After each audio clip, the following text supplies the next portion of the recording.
C'est quoi dans cette vidéo, je vais vous parler de comment faire des économies. Comment faire des économies durant vos courses. Alors, en bio, c'est très difficile de payer moins de 80 euros par mois, par semaine, pardon. Ça peut se faire largement. Si on va chercher la petite chose, si on va chercher ailleurs, il y a des bio qui sont pas forcément en magasin bio, il y a du local. Moi, je sais que je prends beaucoup plus de local. Ma mère a des amis qui font du maraîchage, etc. Donc, il y a des choses à aller chercher. Mais si vous achetez purement en magasin bio, les prix sont vite hauts, malheureusement. Donc, la stratégie, c'est quoi? C'est déjà de prendre principalement. Alors, en fait, c'est de privilégier votre temps, privilégier le temps plutôt que l'achat. Par exemple, si vous avez plus de temps, et prenez directement des choses brutes, comme de la farine de sarrasin, plutôt que des choses déjà transformées. Par exemple, des crevettes, des pâtes en sarrasin, c'est déjà transformé. Donc en fait, on vous fait payer la transformation, etc. Pareil pour les lentilles, etc. Ne prenez pas des choses déjà préparées. En bio, ça coûte beaucoup trop cher. Trempez-les vous-même. Ça coûte rien. Vous avez juste à prendre un saladier ou que sais-je. Vous faites tremper vos lentilles, vos pois chiches, bref, tout ce qui est légumineuse, tout ce qui est céréales. Vous les faites tremper. Si vous pouvez les faire germer, vous les faites germer. Fermenter, vous les faites fermenter, peu importe. Et en fait, après, ça marche assez bien, en fait. Vous avez juste à attendre. C'est juste long, mais en soi, ça vous prend pas d'énergie. C'est juste, faut mettre de l'eau au début. Mais c'est juste long, mais on n'a rien à faire, donc ça va. Donc, préférez tremper plutôt que de prendre des choses déjà préparées. Ensuite, préférez prendre toujours du vrac. Le vrac, c'est vraiment bien. Le vrac, c'est beaucoup plus économique parce qu'évidemment, il n'y a pas le marketing, il n'y a pas le packaging, il n'y a pas le paquet tout simplement en plastique ou en carton un petit peu, en papier un peu cartonné, vous voyez ce que c'est. Donc ça coûte beaucoup moins cher. Ça coûte beaucoup moins cher en vrac et surtout que le vrac, c'est beaucoup plus local. Et en termes de quantité, puisque eux, en fait, ils vont commander des grosses quantités en vrac, et ça va coûter moins cher plutôt que de prendre plein de paquets, etc. Donc évidemment ça coûtera toujours moins cher. Donc prenez toujours du vrac. Moi en tout cas c'est ce que je vous conseille. Mais en fait le plus important, encore moins que la source, le plus important c'est la quantité. La plupart des gens, et moi j'étais comme ça avant, c'est que déjà non, c'est la préparation et la quantité. Déjà, qu'est-ce que vous prévoyez d'acheter? N'arrivez jamais au magasin au hasard. Ne faites jamais cette semaine j'aimerais bien ça, je vais prendre ça, je vais prendre ce paquet. Et en fait à la fin on arrive avec 30-40 euros de plus à la fin que notre budget de base. Donc au lieu de 80 euros, imaginons votre budget c'est 70 euros par semaine, par personne. Et en fait vous allez vite arriver à 100 euros parce que vous avez pris des choses qui n'étaient déjà pas utiles. Et en plus, je vais venir par rapport aux quantités, mais aussi parce que vous n'avez pas prévu de prendre ça et donc à la fin vous prenez plus que ce que vous avez besoin. Il y a plus de risques de gâchis déjà et plus de risques quelque chose que vous oubliez ou que vous prenez pas, etc. Donc préparez toujours à l'avance. Préparez selon moi par rapport aux micronutriments et aux calories. Donc macro-micro. Compter ses calories c'est bien. Je conseille à personne de compter ses calories parce que les besoins caloriques sont à peu près les mêmes mais changent tous les jours selon l'activité, selon ce que votre corps a besoin même avec une activité égale. Donc ne comptez pas vos calories à l'exact, mais pour vos courses, achetez aux calories. Moi je sais que j'ai besoin de 2000 à 2500 calories par jour et donc on fait ça x 7. On fait ça x 7 du coup et donc ça fait un certain nombre de calories par semaine. Et là vous faites vos courses. Donc vous allez prendre les choses les plus énergétiques, patates, légumineuses, etc. Moi ce qu'il faut savoir donc c'est que je suis dans un régime vegan durant CRM, donc je dois beaucoup varier, et encore c'est pas vraiment utile, mais je dois quand même assez varier mes sources d'aliments. Donc quelqu'un qui prendrait de la viande ou des œufs ou du laitage frais, cru, et en fait moi je vais devoir compenser avec d'autres choses comme des lentilles, des pois chiches, du sarrasin, du quinoa. Donc je vais devoir beaucoup varier mon choix de céréales, ce qui est plus ou moins contraignant pas contraignant, mais il y a encore plus de chances de faire des dépenses inutiles dans ces cas-là. Donc, ce que je veux dire, c'est que pensez toujours à prévoir vos courses à l'avance. Sinon, on va pas s'en sortir. Et sinon, vous allez dépenser pour rien. Donc, prévoyez aux calories. Et du coup, macro-micro. Donc, les macros, c'est les calories. Et les micros, c'est les nutriments, les minéraux, etc. Donc, il ne faut pas juste avoir des calories vides. Sinon, vous allez avoir des carences. Sinon, vous n'aurez pas une alimentation qui sera riche. Et vous allez continuer ce cycle infernal de la dégénérescence moderne.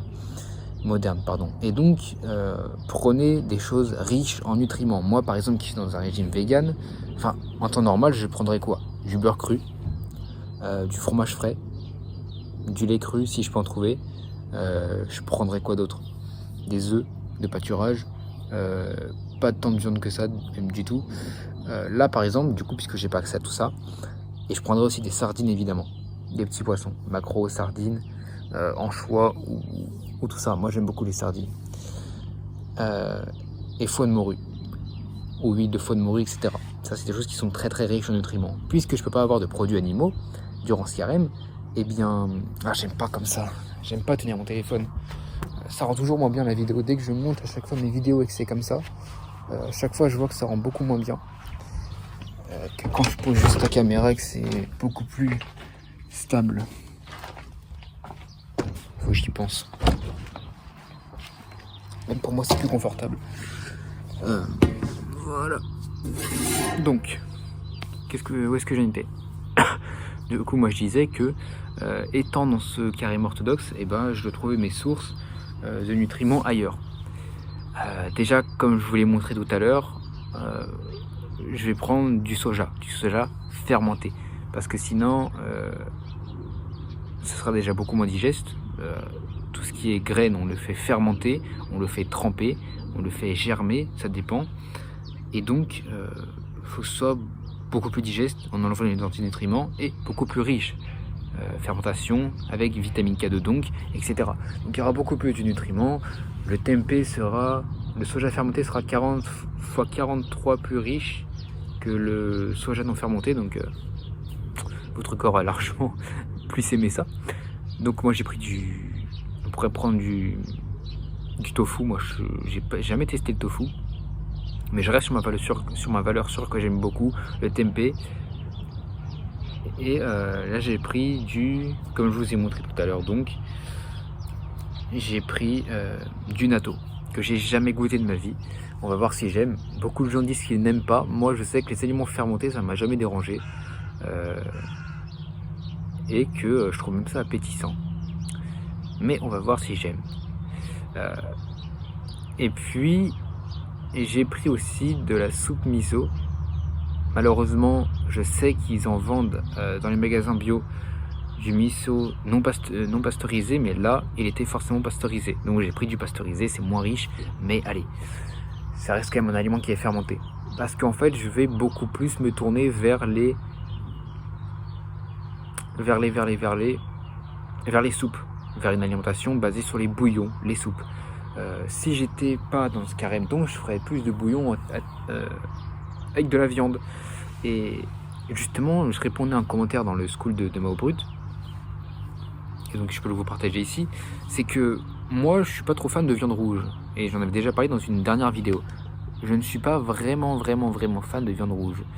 Donnez-moi un steak, j'en suis pas vraiment fan. Ce que j'aime moi beaucoup, c'est la viande rouge qui est bien cuite. Donc par exemple, lorsque le carême sera fini, je vais aller chez le boucher, et je vais tout simplement prendre des pièces de bœuf, mais qui sont pas chères du tout en fait. Et moi ça m'arrange parce que je préfère même ces pièces là. Pourquoi? Parce qu'en fait c'est des pièces qui ont beaucoup d'os et qui, avec la viande qui nécessite, donc par exemple la queue de bœuf et d'autres parties du bœuf, qui nécessitent une très très longue cuisson, parce que sinon c'est immangeable, c'est trop dur. Les fibres sont trop, rendent la viande immangeable. Donc ça passe forcément pour une très très longue cuisson. Et donc qui dit longue cuisson, qui dit difficulté à la manger, dit ça coûte moins cher, donc c'est beaucoup moins noble. Donc prenez les pièces les moins nobles, et qu'est-ce que je ferai? Je ferai des bouillons avec les os, et je ferai cuire longuement dans le bouillon la viande, et je pourrai manger la viande dans le bouillon. Donc c'est vrai qu'en ce moment j'ai beaucoup plus une alimentation qui est lié qui est beaucoup plus asiatique finalement, beaucoup moins sèche, beaucoup dans le bouillon, et je vais beaucoup faire ça. J'ai fait ça hier et j'ai trouvé ça extrêmement digeste, du riz avec un bouillon de légumes, des légumes, de l'avocat, et c'était très très simple, aussi des algues, c'est la wakame comme je vous ai montré, celle que je vous ai montré tout à l'heure, et c'est vrai que c'est très très digeste. Donc pour le coup, moi je fais ça parce que déjà je sais que c'est meilleur pour la digestion et que j'ai des problèmes de digestion. Je suspecte d'avoir une candidose. Donc une candidose, c'est le candidat, c'est quelque chose qu'on est censé avoir, c'est normal, mais une fois qu'il se prolifère trop dans le corps, il va poser des problèmes. Et donc on peut l'arrêter en supprimant les sucres rapides. C'est pour ça que j'ai arrêté les dattes et les bananes temporairement, et c'est vrai que je vois une amélioration. Donc c'est possible qu'en fait j'ai une candidose et que je nourrisse le candidat avec tout le sucre que je prenais. Pourquoi? Parce que je prenais 15-20 dattes par jour et j'avais encore des envies de sucre. Je prenais du miel, des bananes, et en fait ça crée encore plus de fatigue, plus de lourdeur digestive. Et là c'est vrai que depuis plus d'une semaine, depuis que j'ai arrêté les dattes, arrêté les bananes, je me sens beaucoup mieux. Okay, j'ai toujours de la fatigue, je le sens, toujours une certaine lourdeur digestive, mais j'ai beaucoup moins de trous de mémoire, j'ai beaucoup moins cette espèce de pesanteur, cette lourdeur, même si j'ai un peu toujours, mais je sens une certaine amélioration. Donc est-ce que ça vient de ça? Je ne sais pas. Après j'ai aussi essayé des nouvelles choses, mais je ferai un retour quand je serai plus sûr de la chose. D'où le fait, donc je disais que je vais passer plus sur une alimentation bouillon, avec une base de riz blanc. Moi je prends du riz blanc, je prends du riz rond gluant, non, c'est cuisson gluante, mais riz rond blanc, tout simplement, bio, de Camargue. Et en fait moi je fais la cuisson asiatique, donc 6 minutes, en fait on met le riz au fond de la casserole, donc on verse juste le riz dans la casserole, on l'aura rincé, etc. Vous savez quoi, je ferai une vidéo là-dessus parce qu'après ça va durer trop longtemps. Je vous ferai une vidéo justement sur le riz et sur les céréales en général, comment est-ce qu'on prépare tout. Tout simplement cuisson japonaise. Renseignez-vous si vous voulez savoir avant que je sorte ma vidéo, tout simplement. Et après je peux aussi prendre des creusets, là c'est pour ça aussi que j'ai pris de la farine de sarrasin pour essayer de faire des nouilles ou des pâtes tout simplement. Et des galettes. Mais en général, voilà, je vais plus baser mon alimentation sur des bouillons, donc 2 repas par jour principaux avec des bouillons, et le reste, collation ou déjeuner, ce sera avec mon pain en levain comme d'habitude, ou du porridge de flocons d'avoine, préparé de manière ancestrale et traditionnelle. Et voilà, mais donc, en général, ce que je dis, c'est que, et je disais donc qu'il faut compter ses calories pour ses courses, parce que c'est beaucoup plus économique, et aussi donc pour les quantités. Donc, il faut toujours prévoir ce qu'on va acheter, mais il faut aussi prévoir les quantités. Ne prenez pas au hasard, ne prenez pas 2 paquets si vous avez besoin que d'un seul. Ne sous-estimez pas et ne surestimez pas les quantités dont vous avez besoin. C'est pour ça que compter ses calories à la semaine, c'est très important pour avoir une idée globale. Évidemment, si vous avez un peu trop, ça pourrait toujours vous faire la semaine suivante. Mais regardez, moi par exemple, dans mon imaginaire, enfin là j'ai 3 kg de patates, dans mon imaginaire je voulais reprendre un paquet de patates de 2,5 kg. Or j'ai déjà 3 kg de patates, plus d'un paquet. Pourquoi est-ce que je vais aller racheter des patates alors que 3 kg de patates, moi durant un repas je prends 500 g de patates, ça me fait déjà 6 repas. Ça me fait 6 repas du soir. Donc là en fait, avec 3 kg de patates, pour toute la semaine j'ai un repas de patates tous les soirs, si je veux. Donc évidemment, pourquoi racheter des patates quand j'ai déjà 3 kilos? Ça n'a aucune utilité. En fait, on veut toujours du trop. Pareil, j'ai encore du quinoa, 500 g de quinoa que j'ai acheté il y a 2 semaines, que j'ai toujours pas fait tremper, préparer. 500 g de quinoa, c'est très calorique. Donc j'ai encore ça à consommer. Donc regardez ce que vous avez dans vos placards, de bon évidemment. Prévoyez les doses, prévoyez ce que vous mangez, préparez en termes de micro-macro, et ça coûtera beaucoup moins cher. Évidemment, si vous voulez un côté plaisir, préférez toujours le plaisir qui est riche en nutriments. Encore une fois, je parle pour ceux qui ont un budget limité, c'est-à-dire la plupart des gens. Par exemple, j'avais le choix entre du chocolat noir ou du cacao cru. J'ai essayé de prendre du cacao cru à 9 € le paquet de 250 grammes, je crois, parce qu'en fait, certes c'est moins calorique, mais ce qu'on va chercher dans le chocolat, c'est pas les calories, c'est le goût. Et en plus, et aussi certaines vitamines, certains minéraux. Et donc j'ai pris du cacao cru. Pourquoi? Parce que c'est beaucoup plus riche, fois je ne sais combien, plus riche que le cacao, enfin que le chocolat 100% noir. Chocolat noir 100%. Le cacao cru, donc c'est du 100% cacao. Et en plus il est cru, ce qui est encore mieux, c'est beaucoup plus riche en nutriments. Donc certes c'est moins calorique, mais les calories on va les chercher dans les céréales et dans les tubercules, etc. Ok. Et donc c'est beaucoup plus riche et en plus c'est un côté plaisir. Donc si vous prenez quelque chose de plaisir, essayez de prendre quelque chose qui est riche en nutriments. Honnêtement j'ai pas trop d'autres idées là-dessus, mais ouais, essayez de chercher des choses qui sont riches en nutriments si c'est du plaisir. Après évidemment si vous avez un budget illimité, faites-vous plaisir, mais autant trouver toujours des choses qui sont riches en nutriments. Mais s'il y a des choses qui sont pas très riches en nutriments, mais qui ont juste des nutriments de base qui sont pas très connus pour être très haut en nutriments, et soit. Si c'est de la qualité, si c'est ancestral, si c'est bio, si c'est brut. Voilà comment économiser beaucoup d'argent. Mais concrètement, pour économiser le plus d'argent possible, ça va vraiment être ça. Ça va être la quantité. Et qu'est-ce qu'on choisit? Ça va être de prévoir. Prévoir. Hier soir, j'ai fait vraiment ma liste de courses. J'ai regardé ce que j'avais déjà. J'ai fait ça avec ChatGPT, ok. Même si j'essaye de pas trop l'utiliser. Mais au moins ça a permis de voir une première fois qu'est-ce que j'avais. Donc concrètement j'ai vu tout ce que j'avais, j'ai vu mes calories pour la semaine et donc j'ai fait ma liste de courses et j'ai même mis le prix. C'est à dire que j'ai regardé sur Google, moi je vais à Biocouple pour faire mes courses et donc j'ai mis par exemple miso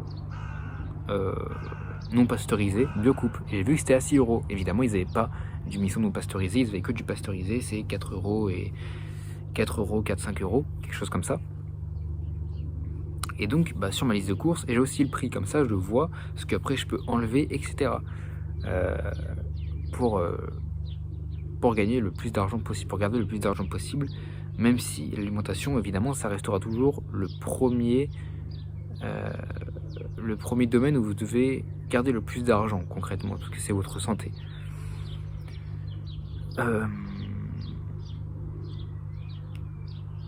Et ouais, en fait, voilà, j'ai dit concrètement tout ce que j'avais à dire. Comme je vous ai dit, donc je vais passer plus sur une alimentation bouillon parce que ça devient assez plus digeste. Et je me rends compte de plus en plus que ce qui est très cuit, c'est ce qui est très digeste. Par exemple, cuire beaucoup les fibres. Prenez une carotte très cuite qui est toute molle. Prenez j'avais fait navet. Je peux vous mettre la vidéo là si je l'ai. Oui, je l'ai. Carotte, navet, brocoli. Et j'avais même du poireau, mais poireau j'évite parce que l'oignon crée de la fermentation, ce qui n'aide pas à la digestion. Donc je prends que les feuilles du poireau. Vous voyez, vous avez le poireau, la partie blanche et les feuilles vertes. Je les garde et je les mets dans mon bouillon. Ça se mange très bien, en plus j'aime beaucoup. Donc j'en mets, je les laisse pas toutes. Ok, parce que ça reste du poireau. Mais au niveau du goût, c'est très bien. Donc concrètement, voilà le retour de course. Voilà aussi, évidemment aussi, j'ai pris du pain au levain. Toujours mon pain au levain. J'ai fait une vidéo, je vous la mets juste au-dessus. J'ai fait une vidéo il y a quelques mois sur comment choisir son pain ancestral. C'est très spécifique, il faut faire très attention à ce qu'on trouve. Mais donc voilà. J'ai aussi des graines de lin que je vais transformer en purée parce que je voulais me prendre de la purée encore de noisettes ou du tahini, mais ça coûte assez cher en fait finalement les purées, alors qu'on peut les faire soi-même et que j'ai déjà des graines de lin. Donc je vais mixer les graines de lin, mélanger avec de l'eau et ça fera de la purée que je pourrais tartiner sur mes petites tartines ou mettre dans je sais pas, par exemple un houmous de pois chiches ou dans je ne sais quelle purée, dans je ne sais quel bouillon, tout simplement. Donc en fait on peut faire beaucoup de choses. Pareil au niveau économique. Regardez les choses que vous pouvez faire vous-même. Là par exemple j'ai repris du lait d'amande, 4 € le litre de lait d'amande. Ça coûte super cher. Alors que en fait faire du lait végétal c'est pas si compliqué que ça. en fait, c'est beaucoup plus économique. Là, je pense sincèrement que je passerai à 1,50 € le litre plutôt que 4 € le litre de lait végétal, de lait d'amande. Donc là, je vais essayer d'en faire. Ok. Donc c'est pour ça que je reprendrai plus de lait d'amande par la suite. Et en fait, si vous n'êtes pas en carême, bah, ne prenez pas de lait végétal, prenez du lait cru. Prenez du vrai lait de qualité plutôt que du lait végétal. Le lait végétal, c'est pas si intéressant que ça. Nutritionnellement parlant, autant prendre des amandes directement. Voilà. Également, je referai une vidéo. Je vous ferai une vidéo sur les bouillons. Là, j'ai écrit plein d'idées de vidéos. Là, je sais que là, je vais en tourner plein, hein, je pense. Et en fait, je vous ferai une vidéo sur les bouillons une fois que j'aurai plus d'expérience par rapport à ce qui est des bouillons. Donc, une fois que j'aurai bien plus élaboré, que j'aurai plus d'expérience dans l'alimentation basée sur les bouillons, je vous ferai des vidéos dessus.